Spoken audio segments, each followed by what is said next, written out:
ఉదయగిరి సైకిల్కి పంచర్ల ప్రయత్నం. సింగిల్గానే సురేష్ ముందడుగు.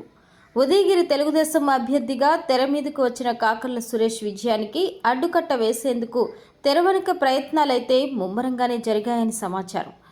ప్రత్యర్థి వైసీపీది బహిరంగ పోరు కాగా తెలుగుదేశం ముసుగులో ఉన్నవారే ఈ తెరవెనుక ప్రయత్నాలు చేసినట్లు పార్టీ వర్గాలలో ప్రచారం చక్కర్లు కొడుతోంది.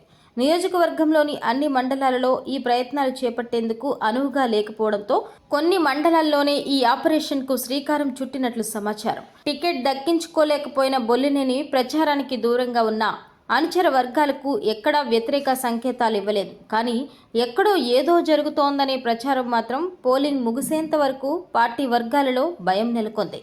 అవతల పోటీకి కొత్తే అయినా అనేక ఎన్నికలు చేసిన రాజారెడ్డి ఇచ్చే ట్విస్టులు పార్టీ అభిమానులకు ఆందోళన కలిగించింది. అయితే అంత ఆందోళన కలిగించే పరిణామాలు చోటు చేసుకోకపోయినా ప్రధానంగా ఉదయగిరి మండల కేంద్రంలో, కొండాపురంలో, వింజమూరులో పార్టీకి ఇబ్బంది కలిగించే పరిస్థితినైతే సృష్టించినట్లు విశ్వసనీయ సమాచారం.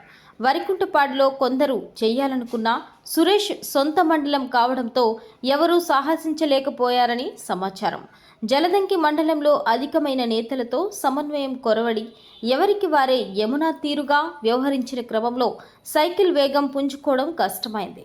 కలిగిరి, కొండాపురంలలో సురేష్ను బలహీనపరిచే ప్రయత్నాలు కలిగిరిలో అంతంత మాత్రంగానే కాగా కొండాపురంలో ఓ మోస్తరుగాని భావిస్తున్నారు. అయితే ఇన్ని బాలారిష్టాలను దాటుకుంటూ ఎన్నికలను సింగిల్గా ఎదుర్కోవడంలో సురేష్ సఫలమైనట్లే.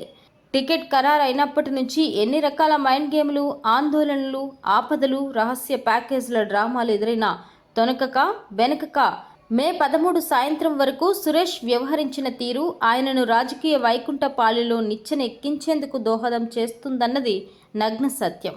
పోలింగ్ తీరును బట్టి సొంత పార్టీలో తెరచాటు రాజకీయ కుట్రల క్రమంలో 1-2 మండలాల్లో జరిగే నష్టాన్ని 3 మండలాల బ్యాలెన్స్ను మిగిలిన మండలాల ఆధిక్యతతో సురేష్ విజయం ఖాయం అని తెలుగుదేశం వర్గాలు భావిస్తున్నాయి.